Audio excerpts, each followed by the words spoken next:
Prime Minister's questions come to an end there. The front benches covered quite a lot of ground in subjects this time. Ed Miliband began on this case going through the courts about the spare room subsidy involving this woman who'd been a victim of domestic violence. He then moved on to the mansion tax, which was quite brave given his earlier confrontation on that issue on another channel.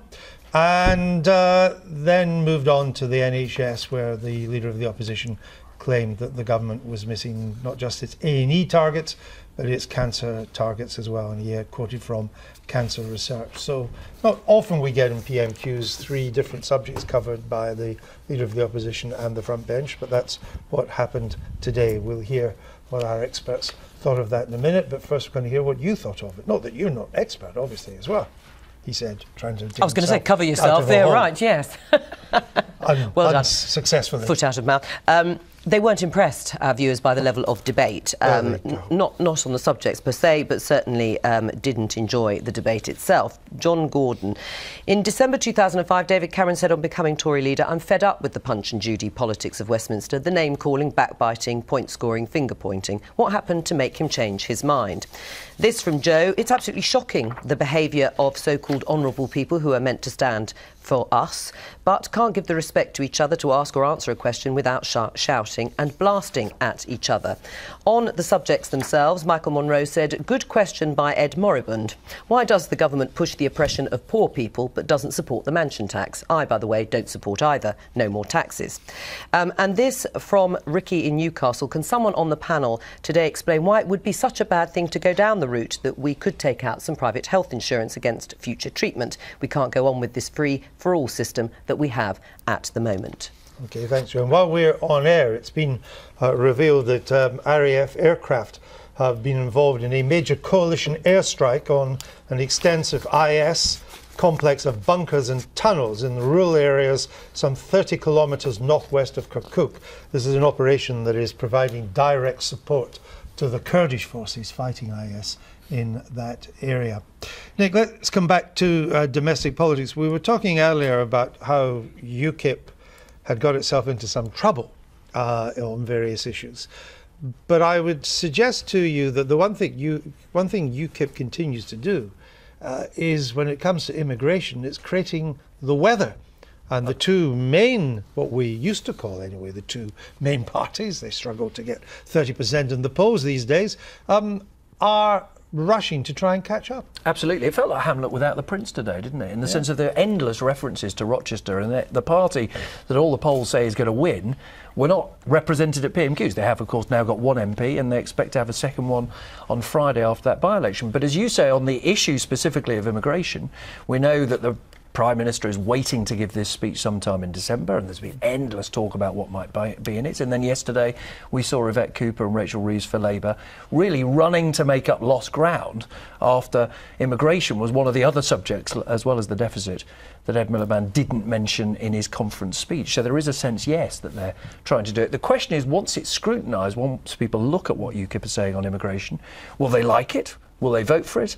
Or will there be, as there has tended to be on some subjects, when it really starts being looked at, that people then have questions, concerns, and move away from them? Mr. Miliband's had a bad time recently, but if, as is widely expected, the Conservatives lose Rochester tomorrow, does the focus now go to Mr. Cameron?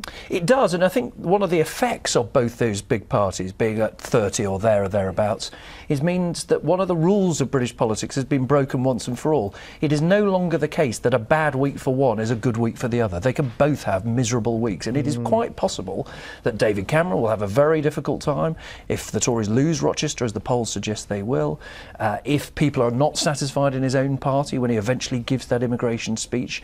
These things will be real problems for him. But that doesn't mean that life will necessarily be better for Ed Miliband. But in a way, you could tell what they think by the questions they ask. Basically, and the answers they give. David Cameron simply plays the man these days. I mean, he gives a cursory answer to the questions he's asked, but he just again and again and again goes for Ed Miliband. They had a political cabinet yesterday, the Tories, at which the conclusion they reached is he is in the ground, in the coffin. This was a phrase that was used to me, but the earth isn't quite over him. They believe that Ed Miliband is close to being finished in the public's mind, and they'll quote Myleene Klass and they'll quote anonymous sources from Shadow Cabinet. They'll do anything they can to try and finish him off. Equally, Ed Miliband has worked out that the attack that says that Cameron is simply on the side of the wrong people, quite a powerful last line, I thought, from the Labour leader. If you've got big money, you've got a friend in the Prime Minister. If you haven't, he doesn't care less. And that's why he did his list of questions, wasn't it? So he could link the bedroom tax and the mansion tax and say, on the one hand, the Tories defend people, stop them paying the mansion tax. But when they're criticised for the bedroom tax affecting someone who loses just a few pounds a week, they go, well, who cares? These both show their political strategies. I'm right then, Nick, in thinking that the Tories will fight this election in a very presidential style. If they want to make it about Mr Miliband, you make it about Mr Cameron versus Miliband, not Conservative versus Labour. They will again and again just say, and this is how they try to squeeze UKIP, but it may simply not work, they will try to say there are only two choices, David Cameron in number 10, Ed Miliband in number 10, and they will try and squeeze all those people to make that choice. Critical to that, though, Andrew, is that people have to believe that choice matters.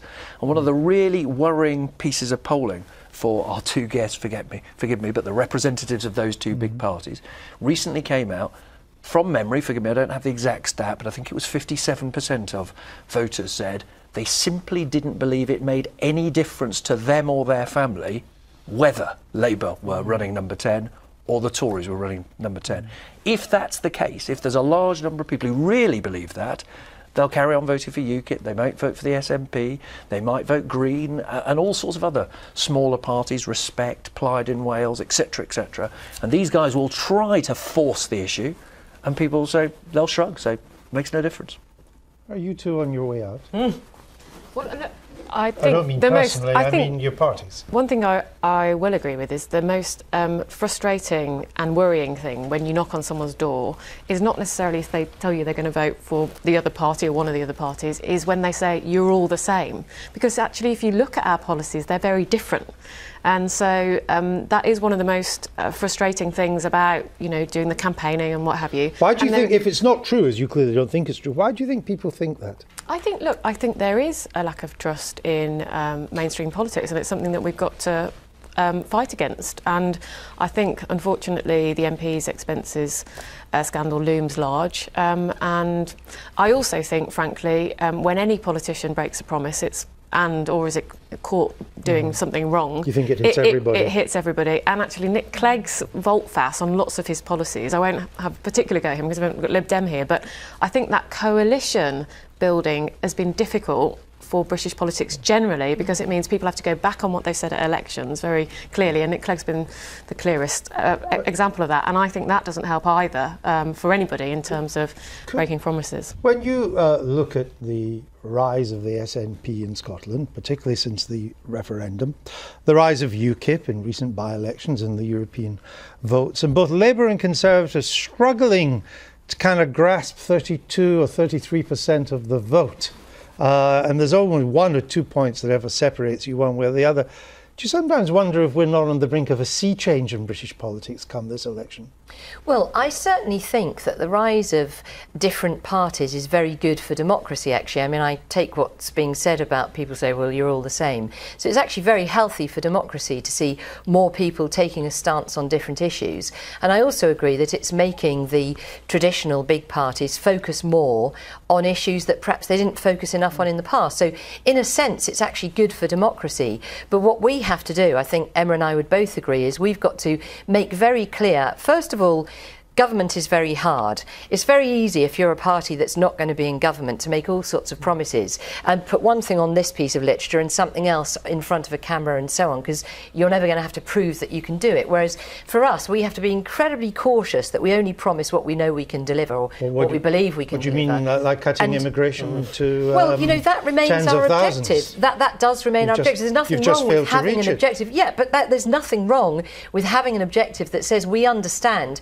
immigration immigration is a massive concern to people in this country, quite rightly so. They're worried about scarce resources. We've had a terrible time with a recession, and so what we need to do is to make sure that it's fair. So what we have to do, going back to the original point, what we have to do as major parties is to make clear that we do have solutions. They might not be the black and white simple solutions that people who aren't going to have to put them into practice may have, but they are very different. But when you and they make do a offer real promise on choice. immigration, which was clearly a big issue for lots of people, and then palpably fail to hit it, I mean, you don't just miss it by a couple of thousand, you miss it by over 100,000, by 140,000, I think you've missed it. Isn't that one of the reasons why the old two-party system is on the rack? I think the key thing is we have reduced immigration, and completely take your point. We said and when you answer like that, you make it even more discredited. It's rising again. Because the point is that having an objective is absolutely right. You should have. Do you want to increase immigration then? Do you want it to stay the same? You couldn't control so to have part a target, of the immigration. and that's exactly right. You made a promise you knew you couldn't keep. It started off as a solemn promise by the Prime Minister, by the way, and Theresa May recently... Solemn and binding. Now it's I think the key point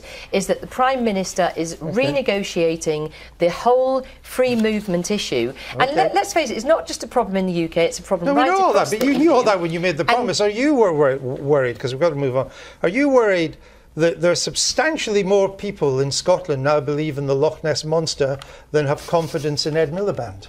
Look, I think that Ed Miliband has got exactly the right policies and the right vision. Well, it's worrying the number of people who believe in the Loch Ness Monster. Anyway. What do you mean? You mean it's not real? Andrew is one of them. Come on. My goodness, the Scottish Tourist Board.